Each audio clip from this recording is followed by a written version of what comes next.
listening to the MMA Brothers Podcast, coming to you from Toronto, Ontario, Canada. Your source for UFC news, previews, and post-fight coverage. Hosted by your favorite duo, Daryl and Asher. Let's get it started. Hello, guys, and welcome back to the MMA Brothers Podcast. It's Daryl. It's Asher. And we got a special guest on the podcast, Justin Jr., the MMA Genie. How you doing, brother? Doing good. Happy to be joined by you guys. Thanks for inviting me. Oh, no worries, man. So just give the people a brief background about yourself, how you got ingratiated into MMA, who you've interviewed, just so people can know you. Yeah, my name's the MMA Genie on YouTube. I got into the sport, I believe, by watching boxing. Believe Jones DC2, and then as far as boxing, forgot which fight it was, but early 2017, I've interviewed Mark Hunt, Royce Gracie, Mark Coleman, Gilbert Burns, a lot of fighters. You know, you can see it all on my YouTube channel, the MMA Genie. Thanks for the invite, guys. Oh, no worries.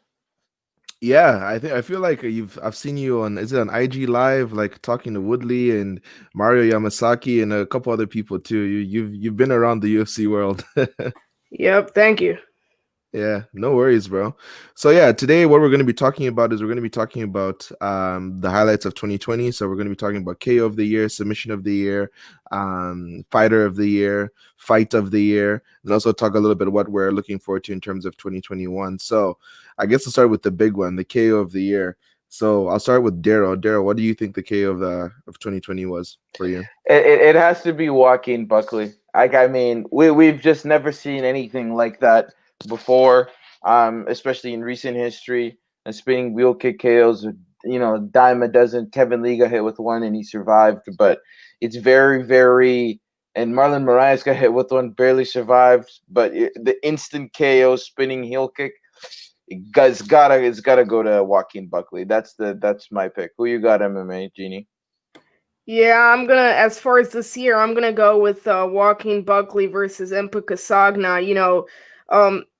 Just the way it ended. I mean, that's not something you'll ever see in MMA. I mean, I saw few people saying the flying knee was better. We've seen flying knees before. We have never seen a spinning back kick knockout. So it was so flashy, and not just the spinning back kick. The way Impa Casagna fell down, really as flashy, as brutal as it gets. And I know part of a knockout has to be how high level the fighters were, and I believe this was on a prelims of a fight night. Mm-hmm. But the flashiness and just the spinning back kick, like I said, that stuff you will see in Mortal Kombat, not in in UFC. So yeah, the spinning back kick, Joaquin Buckley, Impa Casagna, that's what I'm going with. I want to pick him too because that's everybody's number one. But shout out to Cody Garbrandt for that KO against Rafael Assunção, bro. When I watch that stuff, there's like one punch KOs that you see, but there's not one punch KOs like I've seen like that one. You know what I mean? Like that one, he literally snapped his fist back like as far as he could go, landed it with 1 second left in the round, and like he fell so flat to the ground. Like it's one of those, like when I watched the replay over and over again, I'm like, I don't think I've seen a sweeter punch land on the face before. Have you guys seen a sweeter punch land like that? Yeah, it's Francis Ngannou versus Overeem. That punch. Yeah, the uppercut. Yeah, but my problem with Garbrandt and Assunção is we've seen a hook knockout before, and I know it was at the buzzer and the way he leaned back. But back to my point, we've never seen a spinning back kick knockout before. I believe I think Renan Barão got it in one of his fights. It was for the interim bantamweight belt, but it wasn't really a cold knockout. And again, the Joaquin Buckley, it was in midair as Impa catched one of his kicks, and it's just something we've never seen before. Super facts, man. Yeah, I can't disagree with you there. It's really, really hard not to give it to him. I just wanted to give like a notable mention for Garbrandt because that stuff was crazy. But even let's not sleep on Kevin Holland versus Jacare Souza. People are sleeping on that one too. Don't get me wrong. We've seen off the back with Nico Price with the hammer fist coming up to the face, but like that whipping, like he was off one arm and then he whipped his leg and his arm and then clipped him and then finished him. I think that deserves also an honorable mention. What do you think, MMA Genie? Yeah, I mean, like I said, it was off his back. It's that definitely is a great knockout, and it was against Jacare Souza. He beat Jacare Souza on the ground, which is kind of Jacare's world, and off his back, a leaping, what was it, back fist off his back. It's up there, but I'm gonna have to go with Yo Queen, and in my opinion, one of the top 5 knockouts in UFC history. Super facts. All right, let's move on to submission. Asher, who do you think had the best submission of 2020? I'm gonna have to go with Khabib, not just because he's like the biggest name, like pretty much in 2020, apart from McGregor, obviously. That submission against Justin Gaethje. Now I know like the talk going into the fight was Justin Gaethje is this amazing wrestler, NCAA, whatever, and like he's gonna be able to, handle Khabib's wrestling. He's fought guys like him before, yada yada yada, right? And then like when the fight began, and I realized how easy Khabib took him down, and then he almost submitted him at the end of the first round, if I'm not mistaken. And then in the second round, same thing. Like he takes him down so quickly, and then within like it was less than like I feel like 30 seconds or so of him being on the ground, he just gets the triangle choke, and Justin couldn't do anything about it, and he's asleep. And I was like, yo, there's levels to this game. Like I knew Khabib is a ground and pound guy, like he can smash you in the ground if he wants to, but that submission game was insane. Like I've seen him submit people before in the UFC, but not that fast. Right. So from the pressure of his father passing, the pressure of fighting a killer like Justin Gaethje, right? No crowd. He has to go in there. It's to go 29-0. And he just makes it look that easy. Like that to me was submission of the year. What about you, MMA Genie? Yeah, so I'm gonna go with the B, but just a quick honorable mention: Ariana Lipsky with that knee bar. I forgot who it was, but the way she stretched that knee out, and it was just great to see. We don't see it often, but yeah, I'm gonna go with Habib. As high level as it gets, and just the way he got the submission. He got the triangle choke, I believe, on top, and it was originally he had the arm bar, and then he switched to the triangle choke. So not something we see often. And then I know, the ref, I believe it was Jason Herzog, maybe I'm wrong, but he missed a few taps, but it adds to the brutality when you just see the guy go limp. But yeah, just the honorable mention, Lipsky's knee bar, but I'm going to have to go with Habib's triangle choke. And again, like you said, Asher, the pressure, from his father dying, and an Abu Dhabi pay-per-view main event against a warrior, Justin Gaethje, who was on a 3-4 fight win streak. So yeah, I'm gonna go with Khabib's triangle choke. No, that's a great insight, and thank you for the elaborate breakdown that you just had. And I completely agree with you. I'm gonna go a different direction. Now, hear me out. It's gonna be funny. You guys are probably gonna laugh. I think Chase Hooper deserves a very no. Now listen, you're rolling your eyes. He's getting pieced up for 2 straight rounds. He knows he's gotta get a submission. He's gotta get a finish. Dives at the guy's legs tangle up, and I think it was a heel hook. Was it a heel hook or a knee bar? He landed. It was more of like a heel hook ankle. Yeah, I don't even know what you call that submission. I think it was a heel hook. It was, right? Yeah. So then he got the submission. To me, you're fighting through the listen, Habib's different level. We can talk about his weight cut that was horrible. He had a broken foot, whatever. All that negative stuff with Khabib that made his win more important. But let's also look at it in total. He's so far more dominant than Justin Gaethje on the ground. It was ridiculous, right? Because we'd never seen Justin on the ground. Justin always was able to scramble really fast and get up. So that's why people gave him a chance. But when it comes to Chase Hooper, he's so inexperienced. He's what, 21? Yeah, 21. Yeah, 21. He just fought a killer in Alex Caceres in his last fight, and he got pieced up on the feet and pieced up this fight. And I just think that the corrections he made, diving for the leg, getting the submission done, and coming, that level of adversity was just so much higher than Habib. Habib was clearly way more dominant than Justin on the ground, but Chase had to work for that submission and get it done. So Mackenzie Dern had a very impressive submission. I forget, was it a knee bar Mackenzie landed? Knee bar on Hannah Cyphers, I think. Yes, I think that was also a really, really, really good submission. So submissions are so weird because it's not like a knockout where it's like, oh, it's like you really have to understand the nuances of like positions, and she's working, she's playing with hands, hand fighting. Next thing you know, you're in an arm bar or a knee bar. And the higher level you get in jiu-jitsu, the harder and harder it is to land these heel hooks and knee bars and stuff. So whenever I see those types of submissions, way out impresses me. So You're right. I think that some other honorable mentions too would be, going back to the Chase Hooper thing, I would give him maybe like the comeback submission win of the year. Maybe that's what I would give it to, but definitely not the submission of the year.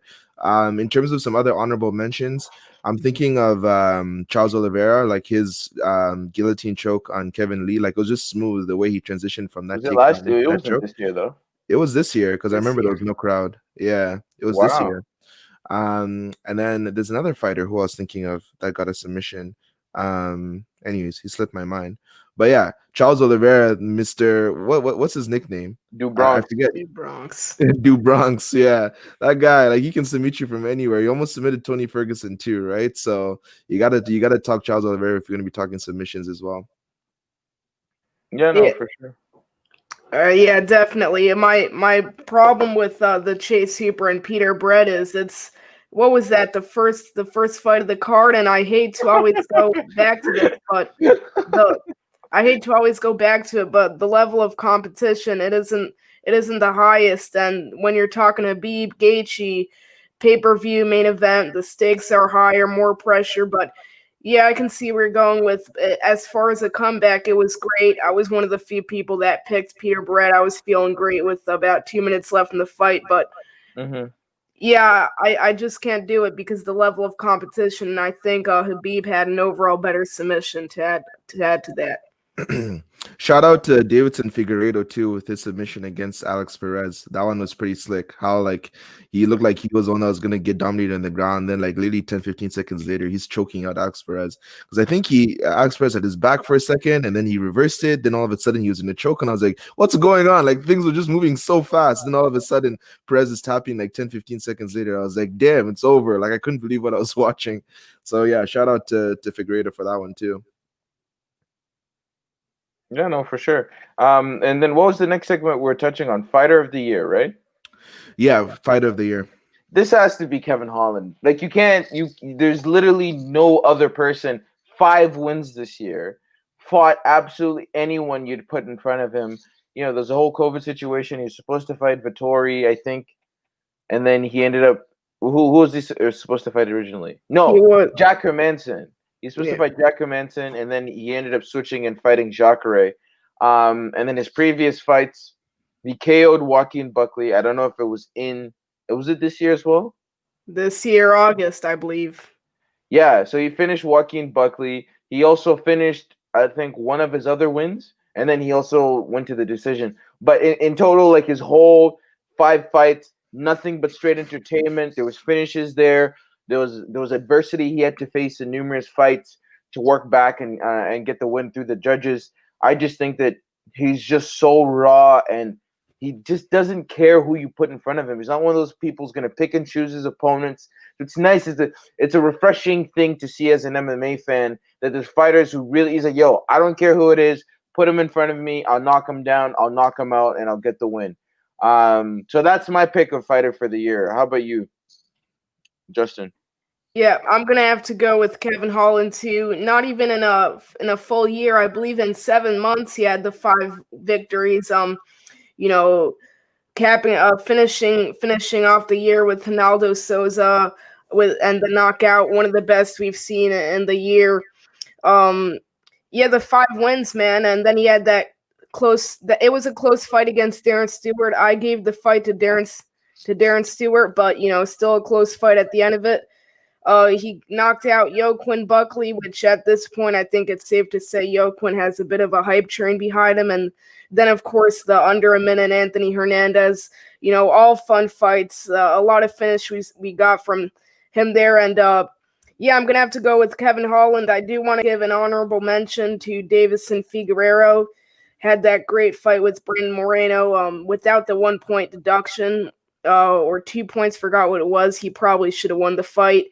Had that fight with Perez, the round 1 slick submission, like I believe Asher pointed out earlier, and Alex Perez, yeah. Yeah, had that dominating performance against Benavidez. In my opinion, it was the second fight one of the more dominating performances of all time in a title fight. But it comes down to Davison having 3 wins in a year, and then again he missed weight for his first title shot against Benavidez in the first fight. But yeah, Kevin Holland's going to be my pick for fighter of the year. Yeah, and Asher, just before you chime in, Justin, you really thought Davidson did enough to definitively give him the win without that point deduction? Because I thought it was a draw. Without, like, I thought it was a draw or a Moreno win, just due to the strike count, the takedowns. Now I don't know how you score your fights. Octagon control is definitely one of them for me. Strikes landed is one of them for me, as well as takedowns and ground control. So in the striking department, I think edge was Moreno in 3 of the 5 rounds, or very close statistically, and then there was takedowns in those rounds for Moreno. So how did you break down that fight, just so I can understand? Yeah, I didn't really go round by round, but I remember it being, really, really close fights, or sorry, close rounds, and, really close rounds, but it comes down to the octagon control. It comes down to who landed the harder shots, and you did point out Brandon Moreno had several takedowns, but, when he did, Davison Figueiredo, look, at times there was, when Brandon got a takedown, he was able to get a bit of ground and pounds off. But I remember Davison getting up, in less than a minute after Brandon got the takedown. And, if you don't get ground and pound, the takedown doesn't really count. Those are the new rules for MMA. But, Really? yeah, if you get the takedown and, you don't really do ground and pound, it's useless. Wow, interesting. I didn't know that. Yeah, so I didn't judge round by round. I probably do need to see that fight again, but yeah, I thought Davison won it. And look, Moreno had his moments, but yeah, harder shots Davison landed. Octagon control. Round 5, I believe one judge gave round 5 to Moreno. I don't know how anyone could do that, but yeah, I thought Davison won it. Yeah. Asher? Yeah, in terms of fighter of the year, I would agree you should give it to Kevin Holland, and obviously honorable mention would be Davison Figueiredo, like you said. By the way, I thought I witnessed a murder when I watched Figueiredo versus Benavidez. Benavidez too. I don't know how you felt, MMA Genie. Bro, I was watching that. I literally thought Benavidez died. Like, I was just like, yo, I'm pretty sure he actually died. Like, I couldn't believe it because number of times he got knocked down in the first round, and then the way he got choked, like his back was all like messed up, and then his eyes like rolling back, and then like he didn't tap, and then the referee went in there and there's blood, and I'm like, yo, I remember like I was sweating so much, being like, that might be the most brutal first round championship fight I've ever seen in my life. What did you think? Yeah, it's definitely up there. In my opinion, the most dominating performance of the year. Probably top 3 most dominating title fight performances. And yeah, like you mentioned, Benavidez dropped 3-4 times. And then, the way he was out cold in the rear naked, and the ref didn't even notice till Benavidez was out cold for 3 or 5 seconds. And yeah, it's probably the closest we'll get to a 10-7 round if he made it to the end of the first round. 100%. Even 10-6 was possible. The way that fight was going, I was just like, oh my god. But yeah, like I said, Figueiredo definitely honorable mention for fighter of the year. He beat Benavidez twice, then that Alex Perez win, and then the fight of the year against Moreno. So that was 4 dubs, and these are championship level fights, right? For each single one that he won, and 4 of them, and he did like, I think in like what, 7-8 months as well. So you can also give it to Figueiredo just based on the level of competition. Like Kevin Holland obviously beating someone like Jacare is high on the list, but the other fighters not so high. Like they weren't really ranked opponents, right? Like there was Buckley, there was the dentist, and Charlie Ontiveros, the guy with the Ontiveros, yeah, the guy that came in on short notice. Exactly. So for like, yes, I'm not saying that Kevin Holland doesn't deserve it, but if you're looking based on just like level of competition, then you kind of have to give it to Figueiredo. You know what I mean? Yeah, you definitely have a point, but I think it comes back to Kevin having 5 wins, and he did have good wins. He did have a Darren Stewart win, did have a Ronaldo Souza win, and even the Joaquin Buckley. And again, Davison, he did miss weight in his first fight against Benavidez, and he did have that draw. So, but yeah, as far as level competition, I think Davison easily beats him there. Yeah, no, 100%. Fight of the year. Let's talk about that one. Fight of the year. I had Moreno Figueiredo, and I also had Paulo Costa versus Izzy Adesanya. Now, the reason I have that as a fight of the year, Paulo Costa talks so much crap before the fight, and watching him get whooped that bad was just it was. I'm just a really big Izzy fan, so I guess that's clouding my judgment. Obviously, I'm gonna go with Moreno versus Figueiredo, but I just thought I'd give an honorable mention to Izzy, bro. That was just a clinic. It was, it was.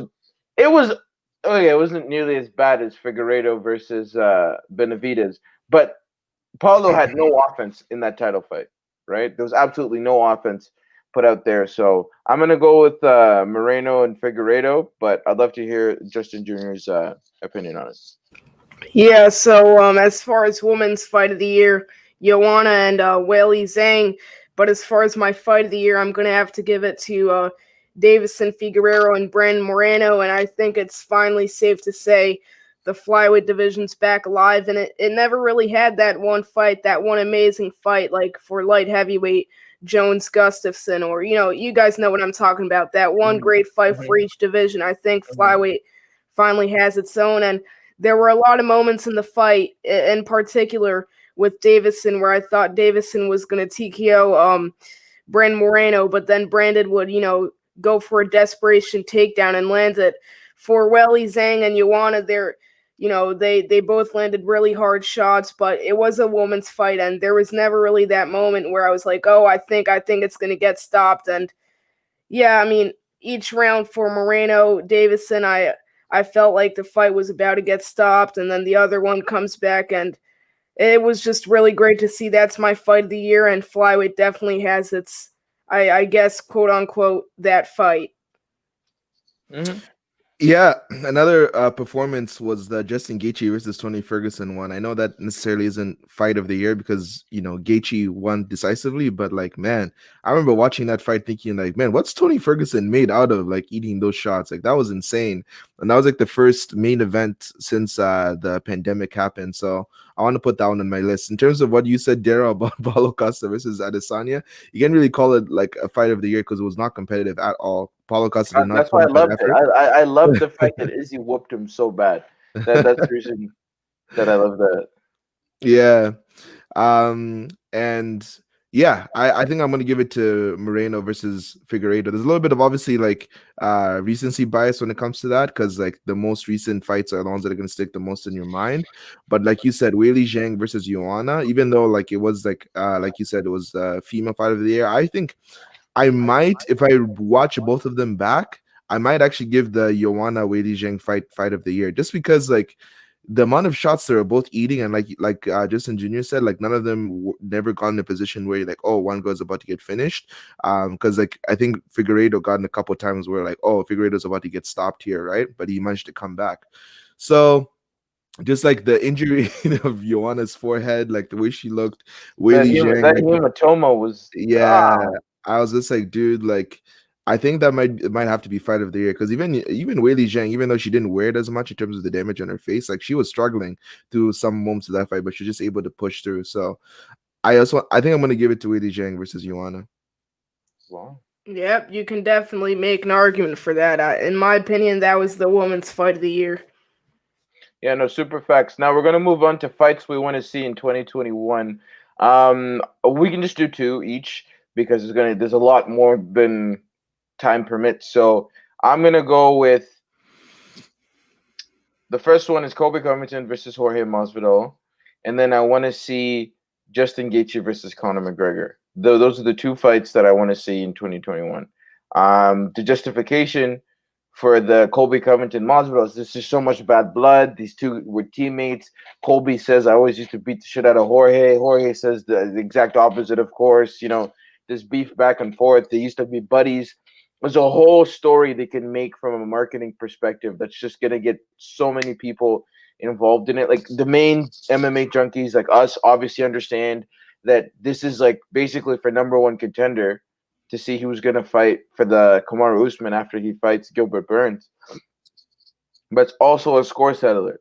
Now we're gonna know if Colby actually used to just take down Jorge and hold him down like Usman did to him, or if it's gonna be a much more competitive fight. Because in stand up, I give the edge to Masvidal. He's been dropped before. He's gotten up a la Darren Till. He's got a ridiculously good chin. And his boxing, I think, is way better than Colby's. And then with the other fight, what was the other fight that I said I wanted to see? Shoot, it was He's Colby Masvidal. Connor Justin Gaethje. Connor Justin Gaethje. There's also bad blood there. Justin always says that he's top of the food chain. He can beat anyone. But the one thing I will say about Justin is he does get hit a lot. So Connor is not going to stand there to get hit by Justin. He's a ridiculously good counter striker. Justin loves moving forward. And you know what happened to Jose Aldo when you just try to blitz Connor? Not to say that Justin's a blitz fighter, but like he loves throwing that. He covers up and then just throws, like, you know what I'm trying to say? Like, Connor's just to duck under one of those and return fire, and it's night-night. So it'd be an interesting fight to see for those two. Those are my picks. What do you got, Justin? Man, so I know we're probably not going to get this in 2021, but I want to see it in 2021. John Jones versus Israel Adesanya. Great fight. The bad blood's there. You got the young up-and-comer Adesanya, and then I think it's fair to say the deteriorating John Jones as we've seen in his past few fights. I give the striking advantage to Adesanya, obviously, and I think Jones's path to victory would be going for the takedowns and wrestling, but he hasn't really been using his wrestling effectively in his past few fights. And then it'd be interesting to see Adesanya face a much bigger man than him, see how he can handle that. It's a really close fight. I don't really know who to go with. Probably he'll go with John Jones, size advantage, wrestling. I also wanted to see Connor and Justin, but Daryl, you already pointed that out. So maybe an underrated fight here. Barely anyone's talking about it, but TJ Dillashaw is coming back, and people forget Uriah Faber still fights. People like to act like Uriah's retired. But he did. It's just that he hasn't been fighting in a while, and I think TJ Dillashaw would get past Uriah, but you could use it as a warm-up fight for TJ after that. After coming back from that, you saw the suspension, the bad blood's there, obviously. The alpha male beef and kind of TJ Dillashaw betraying TJ Dillashaw betraying Faber and the whole snake in the grass thing, but. Yeah, it's a great fight. It'd be a great warm-up fight for TJ Dillashaw. So TJ Dillashaw versus Uriah Faber, and this is probably the fight I want to see the most, but it probably won't happen in 2021. Jones Adesanya. Mm-hmm. Damn, those are some good mentions. I like the TJ Dillashaw versus Uriah Faber. Like you said, the beef going back from Team Alpha Male. Cody Garbrandt obviously had his 2 fights against TJ and he lost both. So chances of us seeing that one the third time are probably very, very slim. But like you said, I honestly thought that Uriah Faber was retired just because of how badly he got beat by Peter Yan, right? Like that beating was so brutal. I thought he went back into retirement. But you're right. He is still available. And I would love to see that fight. I think it's a good warm-up fight for TJ. Yes, like TJ is going to be a huge favorite because Uriah Faber, he's like 41 years old now. So and he doesn't do EPO. Yeah, he's not doing EPO anymore, so we'll see what kind of advantage he's going to have. But in terms of my 2 fights that I want to see in 2021, I do want to see Colby Covington versus Kamaru Usman too. I really, really hope I see that fight happen. Yes, I'm excited to see Colby versus Masvidal, but I won't be as excited as watching Colby versus Usman 2 for the belt because that fight was sick. The pre-fight build-up was cool too to watch. I need to see part 2 of that fight. Yes, Colby Covington got stopped in the 5th round, but it was the most competitive fight Usman's ever had. Like some people thought it was a draw going in or Colby was up around, right? So that's the most competitive it's been for Usman. I'd love to see the second fight. Get your Masvidal fight in first, and then hopefully he wins that one, and then it's Usman. Then it's Usman Covington 2 if he can beat Gilbert Burns. Then the second fight that I do want to see is the winner of Ngannou versus Miocic versus John Jones. So John Jones heavyweight debut. He's going to fight for the UFC heavyweight championship at some point. Hopefully it's in 2021, because you know how these heavyweights be, especially Stipe. He fights like once a year, maybe, right? So depending on how this fight goes against Ngannou, if it's a war, I don't think Stipe is going to fight again in 2021.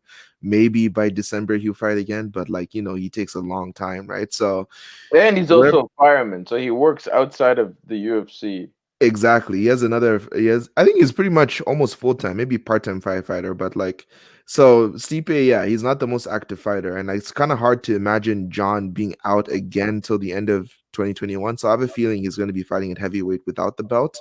But yeah, those are my two fights. What do you guys think? Yeah, I mean, those are great fights, and I wanted to add to the Colby Usman too. I will be excited for Colby Masvidal, but I don't know. There's something about that fight. I think Gamebred's a little bit overrated. I think Colby will dominate Jorge and probably get a 50-45, 49-46. And yeah, like you said earlier, the Colby Usman fight, you gotta wonder, if Colby didn't have that broken jaw, if he didn't get knocked down. I had Colby up. I was one of the few who picked Colby and predicting to win the fight. And Colby switching to MMA Masters now, in his last fight against Woodley, probably the best I've ever seen Colby look. He actually finished Woodley. I know rib injury wasn't really a finish, but still something to have on your record. And Colby switching to MMA Masters, the bad blood still there, in my opinion. I think a little bit of the bad blood between Gamebred and Colby's a little bit fake. They both support Trump. They're kind of both what were they? What's that Florida gym? Teammates, used to be teammates. Yeah, I really want to see Colby Usman 2 more than the Gamebred fight. Great fights. Yeah, no, for sure. And I agree with you. Like a part of it seems fabricated, and other members of the media said, no, I spoke to Jorge and he really doesn't like Colby and all this jazz. And I'm just like, but I also heard something. Has anyone ever come out and said Colby's a good guy that trains with him? Some fighters said that. They said that Colby genuinely, because it's like a gimmick to see how, like, if he can generate buzz about him, get fans, he's gonna become a heel. But apparently, even he's a nice guy, but he's also still a tool. That's what all the fighters have all said. Like Colby is a nice guy, but he's also, like, Ben Askren said the same thing. Is like, name one guy that's come out and said who's fighting currently or is at his gym that had Colby's back during this whole thing. Can't name one. You can't. No one's come out and said, yo, other than Brendan Schaub, no one's come out and said, yo, and maybe Joe Rogan. Oh, those are the only two people that said, no, Colby's actually a really good dude, like, whatever, yada yada yada. Like, I bet he is. I bet he's a really nice guy, but like the words that are being portrayed by the other fighters is everyone doesn't like him. John used to room with him, hates him. Jorge used to be boys with him, hates him. Like, it's just like, why does everyone hate Colby? Can everyone at ATT?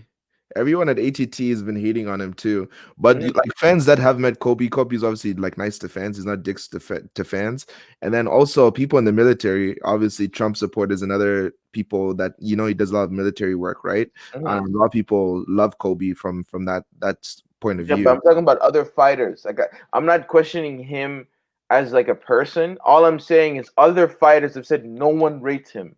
Like, no one. Like, no one's come out and said, yo, like, I love training with Colby. Like, I haven't heard that. Justin, have you heard that? Yeah, I've never heard that. He's probably a nice guy behind closed doors. I think it's all just a gimmick to sell, because we all know the story. He was going to get cut after the Maia fight and whatnot. But yeah, as far as teammates and people that know him really well, or like John Jones, I've never heard them say he's a good guy. See, that's the most interesting thing about Colby. But Justin, we won't keep you around any longer. Please let people know how they can get in touch with you on your socials. Yep, you can follow me on Instagram right there. There's the tag. Thank you guys for having me on the show. the MMA Genie on YouTube, the MMA Genie on Twitter, and my Instagram, obviously Justin Jr. _ the MMA Genie. Thank you guys for having me on. Have a good day. Thank you. You too, Thank Justin. you, bro. It's been We'll a see you pleasure. later. Yep. Happy New Year. Happy New Year, holidays. Yep. Thank you. Happy. Bye. Thanks for listening to the MMA Brothers Podcast. We hope you enjoyed this episode, and if you did, please give us a follow on our socials. You can check out a description of this episode for more, but don't forget to connect with us on Instagram at MMA Brothers Pod. We'll see you on the next episode.